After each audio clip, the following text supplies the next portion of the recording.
once, okay? That's considered to be a soft lock. Now at this point, you're going to get all the information here at the top, the closure rate, the airspeed, the bearing, the airplane type. You're also going to get a new thing here on the right side, okay? That is this square bracket thing, that's called an indexer. And this is telling you when you have it's telling you when you have a firing solution, okay? So we're just going to go over this really quickly. Now, it's also on the right side of your HUD, as you can see here. This thing right here, this is the indexer. It's the exact same thing that's on the FCR. It's just in both spots. This way you don't have to look down when you're in combat. Now, there's a bunch of symbols here, okay, on the indexer.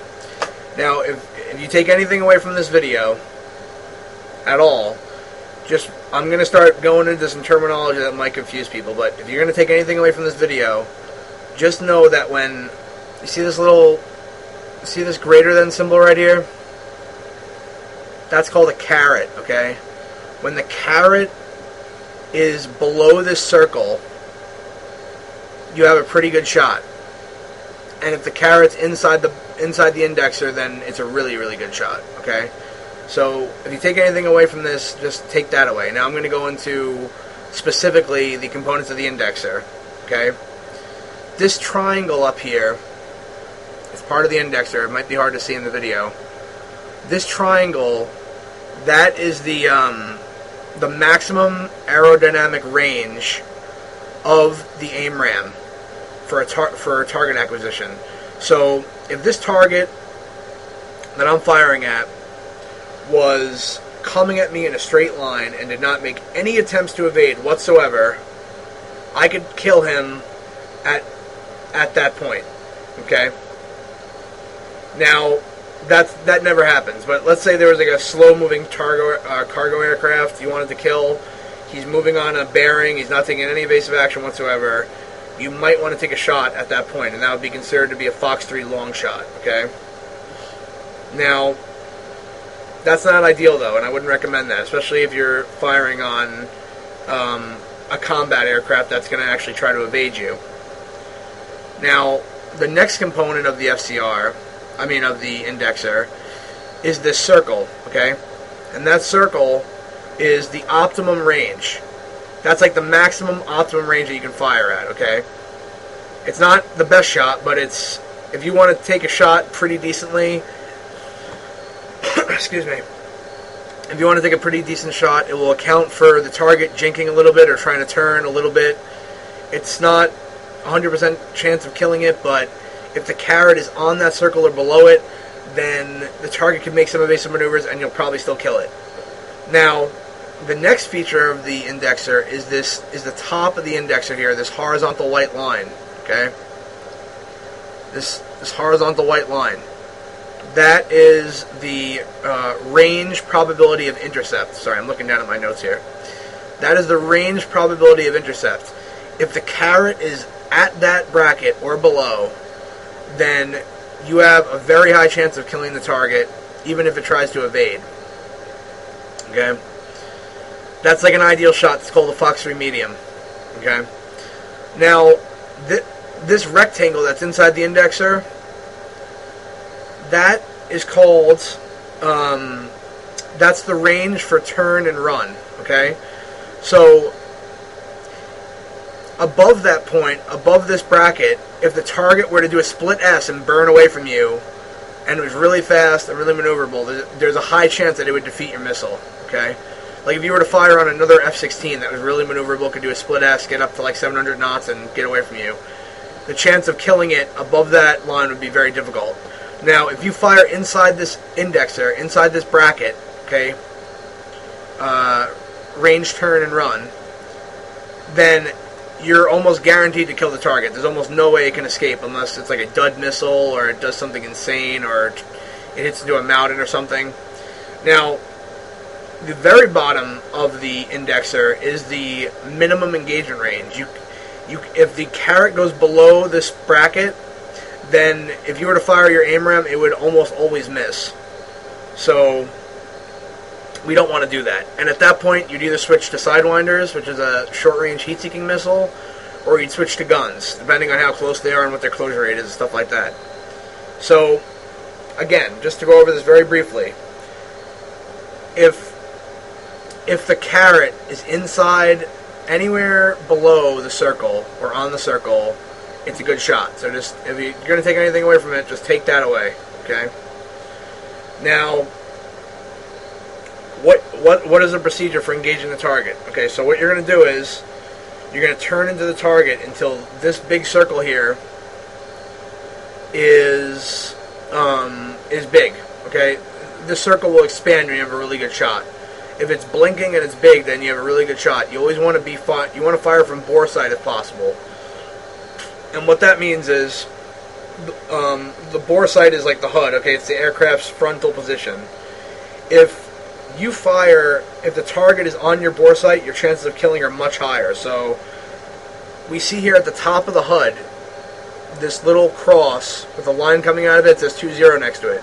That's the gun cross. Okay, that's telling me where my guns are pointing, but that's not really the important thing for this exercise. The important thing is that it tells me the bearing to the current target I have locked up. So the line's going to the left and it says 20, which means the target is 20 degrees magnetic off my nose.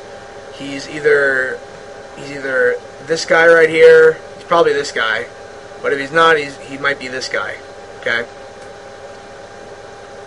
So what I want to do before I fire is I want to turn into the target, and I want to check my indexer again, make sure it's good, and then I want to hold down pickle. Now this is really important. You have to hold down pickle. If you just press it, nothing will happen. You have to give it consent. You need to hold it down for about a second, okay? Now, I think I went over everything with the indexer. Oh, there's a few more things I want to go over. So,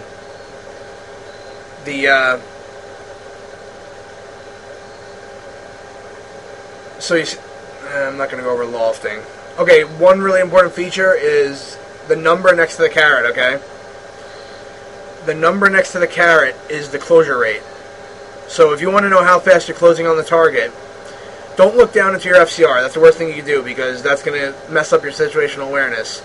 Because it's right here. It's at the top right of the FCR, like we went over before. Don't look at your FCR, okay? I want you to look at the HUD. It's right next to the carrot on the HUD, okay? 25.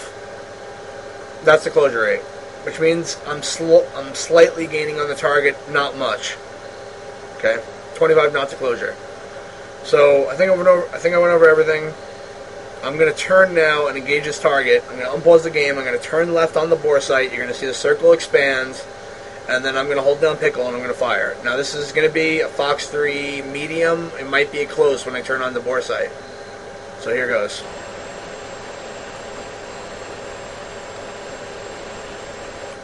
Okay, now I have visual on the target, okay? This is this square here with the cross in it.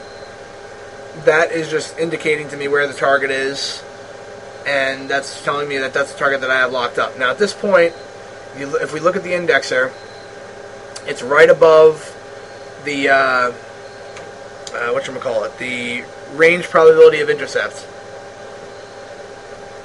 Now, if I could fire right now and probably kill this thing because it's a bomber, but if this was a really fast maneuvering bandit, I'd probably want to wait a few moments until I got within range, turn and run. But for now, we're just going to pickle off right now. 1, Fox 3 Club 1, hit bull.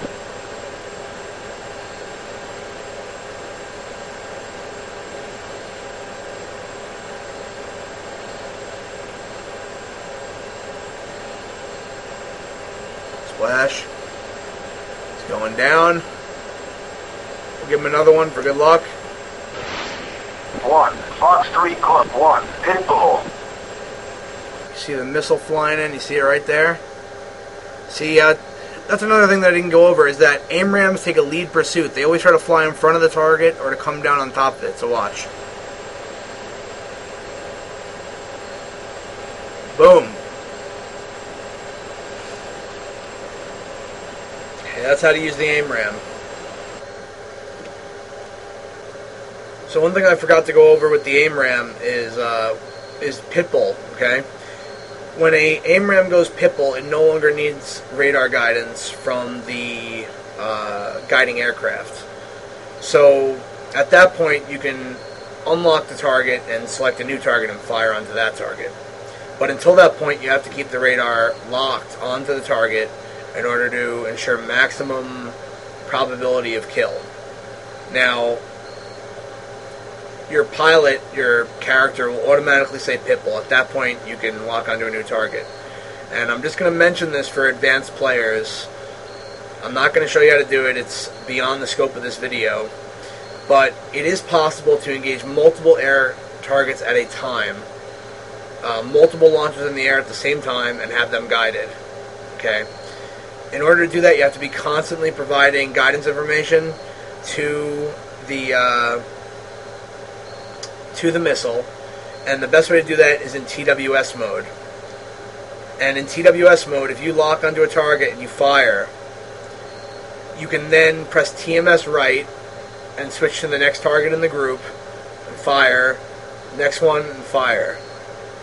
But at any time, if you break the lock completely, or if you exit TWS mode, all those missiles will become unguided. So I'm just going to mention that for the advanced user.